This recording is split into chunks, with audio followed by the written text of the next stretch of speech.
What up? It's your boy T-Bear here. Reaction. Today's Wrestle Wednesday, but we're continuing the WrestleMania weekend. WrestleMania weekend videos as well too, in honor of WrestleMania weekends. Where this time we're gonna do a couple from Cultaholics about shockingly never ever moments of WrestleMania. First one we're gonna check out is the folks that wasn't lucky enough to. You know, WrestleMania is the biggest stage of WWE as well too, the grand stage all. But there are wrestlers who had never got the fortunate moment to have a WrestleMania moment as well too. So we're gonna check out 10 WWE stars who shockingly never had a WrestleMania match. So without further ado, let's check it out. Hold on a second. Let's get it. Let me set the sorry, my nose kind of ran, that's why I stopped it a little bit. Let's set the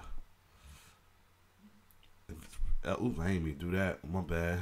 Well, I guess we can say the that was Shane Douglas. We are on the road to WrestleMania, vroom, which means we are in store for lots of sign pointing and the collective WWE roster praying to the sports entertainment gods that they get a match at the granddaddy of them all. WrestleMania is of course a two-night affair nowadays, and that, coupled with the ever-present battle royals and multi-team tag matches, means that most of the locker room should have a spot, if not this year, then next. That hasn't always been the case, mind, and some notable WWE stars of the past, including champions and Hall of Famers, never got the chance to dance on the grandest stage. I'm Adam Pachisi from Cultaholic Wrestling, and these are 10 WWE stars who never had a WrestleMania match. Join us. But first, it is time to celebrate because... Hold up. I got no respect, but I'm gonna just go forward. Let's get started. Alright. So, Kendrick and London, I used to love. That was my favorite tag team right there. I love their interest, and they was so charismatic. They was like almost like new age rockers for a minute before the Young Bucks existed. But still, I like this though. But let's check it out. Paul London and Brian Kendrick. Starting off with a 2-for-1 deal with the tag team of Paul London and Brian Kendrick, who both managed to miss out on that sweet Mania payday. London didn't make the cut for the Cruiserweight Open at WrestleMania 20, despite the rest of the division being in the match, before being relegated to the pre-show Battle Royal a year later while reigning as Cruiserweight champ. His best chance of getting on the show of shows was alongside Kendrick in 2006, as the two were feuding with tag team champions Eminem in the run-up to Mania 22. WWE neglected to book that match, which I'm sure would have been a blinder, though Mercury and Nitro were kindly thrown into the 18-man pre-show Battle Royal. Why Brian and Paul couldn't round that field out to a more traditional 20 is unknown, as is why they failed to make the bill the next year, even though they were in the midst of a record-setting tag title reign at the time. Wow, that's good. Kendrick eked into the ECW title #1 contender Battle Royal on the WrestleMania 24 pre-show, which is as good as it got for him. I'm sure he thinks it's a conspiracy. Number 9, Lanny Poffo. Macho Man Randy Savage is responsible for some of the greatest moments in WrestleMania history, from his historic showdown with Ricky Steamboat and his main event WWE title meeting with Hulk Hogan to his reunion with Miss Elizabeth and his WWE title triumph over Ric Flair. His younger brother Lanny the Genius Poffo, on the other hand, has precisely 0 WrestleMania matches to his name. Leaping Lanny may have been an undercard guy for most of his WWE run, but he did work for the company full-time between 1985 and 1992. Poffo got a so-called WrestleMania moment when Brutus the Barber Beefcake gave the Genius a haircut after his victory over Mr. Perfect at WrestleMania 6. I mean, I get mine done for a $5 by some guy called Alan, but a trim in front of 67,000 is alright too, I guess. He may have wrestled hundreds of matches for Vince McMahon, but not a single one of Lanny's took place on the grandest stage of them all. Looking back at the WrestleManias he was around for, it's hard to say exactly where he would have fit in, but there had to have been a Battle Royal or a multi-man tag match spot for him someplace. Number 8, Brian Pillman. In truth, Brian Pillman only really had one shot at getting a match at WrestleMania.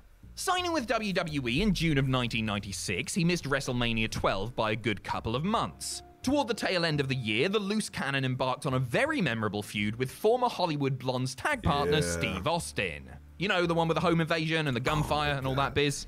Such a deeply personal rivalry seems tailor-made to be blown off at the biggest show of the year. And one from freezing like crazy too. My nose is running like crazy.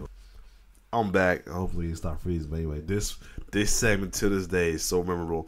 I always say, me and my cousin and my grandma saw the time watching it, and we thought that shit was so real. It was crazy, though. We thought he done shot that man Austin, but well, he didn't. But they had us right there. WWE may well have booked Pillman versus Austin for WrestleMania 13 had Pillman been healthy at the time. Regrettably, the ex-Horseman was damaged goods when he joined Vince McMahon's organization, having pulverized his ankle during a bad car accident a couple of months prior. It was so bad that doctors feared he would never walk again, let alone wrestle, and Pillman wasn't up for stepping into the ring, even for a major grudge match with his friend cum enemy. In fact, Pillman didn't return to the ring until 6 weeks after Mania, by which point it was abundantly clear that he was not the same dynamic performer he had once been. Number 7, Stevie Richards. Wow. Stevie Richards is one of those former WWE stars who had a quietly great run with the company. He did. Was he a main eventer or a world champion? No, but Big not. Stevie Cool managed to stay employed for 9 years because he was reliable, worked hard, and could be utilized as a utility player as and when needed. Unfortunately for the former ECW Tag Team Champion, WWE didn't need him on the main card at any WrestleMania between 2000 and 2008. Well, at least not as a wrestler.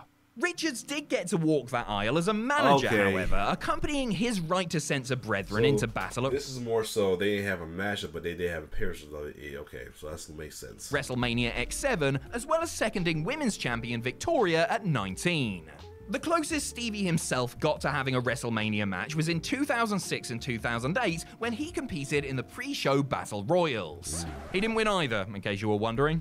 An often overlooked workhorse, Richards was never seriously pushed as a singles act, or in a tag team for that matter, so it's difficult to imagine a program that would result in a match for him at the big dance. Number 6, Spike Dudley.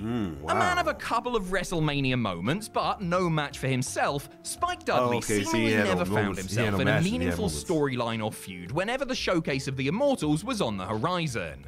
He certainly played a part in the epic TLC 2 at WrestleMania X7, interfering on behalf of the Dudley Boys and taking out Christian with a Dudley dog through a table before having his eggs scrambled by a chair-wielding Lita.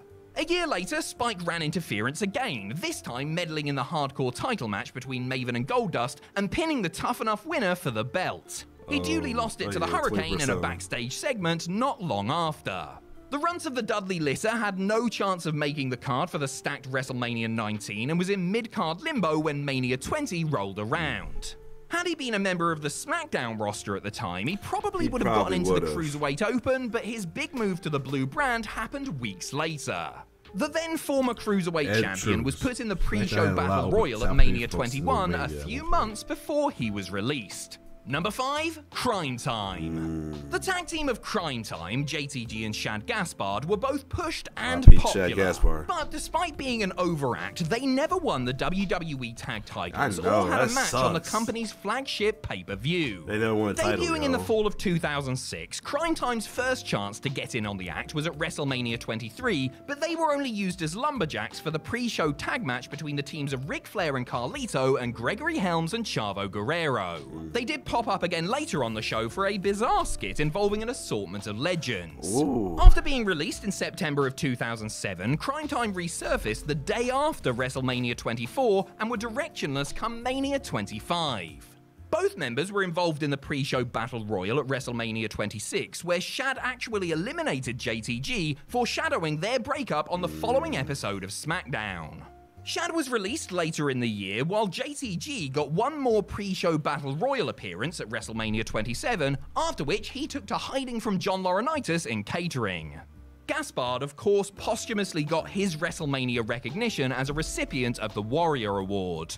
His heroic final acts were worth more than 1,000 WrestleMania matches. Number 4, the Hurricane. Wow. Stand back, there's a WrestleMania virgin coming through. We've already mentioned him in this list, so you know he's at least been close to the main show, but Shane Hurricane Helms has never had a match on Mania itself. He certainly got some face time at WrestleMania 18, with the hardcore title shenanigans going on throughout the course of the show. The Caped Crusader was absent at 19, notwithstanding the fact he got a famous victory over The Rock on the way there. The Great One and the Green One crossed paths once more at WrestleMania 20, albeit only during The Rock's pre-match backstage promo. The Masked Man was thrown into the pre-show Battle Royal at Mania 21, missed out completely at 22, and then finally got a match at 23. On the pre-show, that is. But at least he got to share the ring with Ric Flair, right? Come to mention it, how mental is it that the freaking Nature Boy couldn't get on the main card in 2007, yet Kevin Thorne and the Great Khali could? Right. Number 3, Lance Storm. Really? If I could be serious for a minute, and let's be honest, I probably can't, it is a crying shame that Lance Storm never got an actual match at WrestleMania. The Canadian technician joined WWE following the sale of WCW in early 2001, too early for a bout at the locked-in WrestleMania X7, but his upward trajectory suggested he may play a part in Toronto the following year. Not quite. Lance did wrestle on the night, but only made the pre-show portion of proceedings, tagging with Test and Mr. Perfect against Rikishi, Albert and Scotty 2 Hotty for a match broadcast on Heat. A year later, for WrestleMania 19, Storm was bumped off the main card and put once again on Heat in order to make room for the Miller Lite Catfight Girls and a mini Limp Bizkit concert. No, honestly. Lance, Chief Morley, aka Val Venus, Kane and Rob Van Dam must have been furious that their World Tag Team title bout was relegated, especially since it directly impacted their pay packet for the night. Storm didn't make the grade for WrestleMania 20 and actually had the last match of his full-time WWE run 5 days after the event. Number 2, Jacqueline. Jacqueline Moore accomplished a hell of a lot during her trailblazing WWE career. That's interesting. Between 1998 and 2004, she won the women's title, the cruiserweight title, and competed on some historic pay-per-views in high-profile matches. She did not, however, get to ply her trade at WrestleMania. The first Mania that Jackie would have been eligible for was the messy WrestleMania 15, where the women's title was on the line in a match between Sable and Tori. Moore herself lost the title to Stephanie McMahon on the WrestleMania 16 Go-Home edition of SmackDown. There would be no rematch at the Show of Shows, but there would be a catfight between Miss Kitty and Terry Runnels, just in case you were worried that the women's division wasn't fairly represented. Luckily for Jackie, she got herself a WrestleMania moment when she accompanied the APA and Taz for their 6-man tag at WrestleMania X7, made doubly sweet since it took place in her home state of Texas. That was nice. She refereed the pre-show 6-man before Mania 18, but that was it until she got her due as the first black female WWE Hall of Fame inductee 14 years later. Number 1, Shane Douglas. Wow. He is predominantly remembered as being the franchise of ECW, but Shane Douglas also had a couple of runs in WWE. The dynamic dude's best chance of making the WrestleMania card was probably at Mania 7 in 1991. Douglas had been plugging away since the previous summer and was rising through the ranks steadily when he had his breakout performance in the 91 Royal Rumble. Lasting 26 minutes and 23 seconds, Shane didn't score any eliminations, but he was clearly being positioned as a promising young star and had recently gained momentum with televised victories over the likes of Haku. Considering there were 14 matches on the main card at Mania 7, you would have fancied his chances of being in one of them. However, Douglas left WWE just a week after the Rumble to care for his ailing father. The former ECW champion returned in the summer of 1995 as evil educator Dean Douglas, but any WrestleMania hopes he may have had were quashed due to a mixture of injuries and politics, and he was out the door come January 1st, 96. Back to the drawing board, Dean. Well, the blackboard, anyway. Alright, good little video right there from WrestleMania, though, for sure, though. So, yeah, other than that, yeah, so folks didn't get that opportunity moment to be at WrestleMania as a match, but they may have appeared on WrestleMania. So that was a cool little video right there from WrestleMania. Again, apologize for the face that I'm working with. I can't work with right now. I'll fix it when I get a chance. But other than that, if you like my reaction, like, share, subscribe to my YouTube channel. It's your boy T-Bird signing off. One love.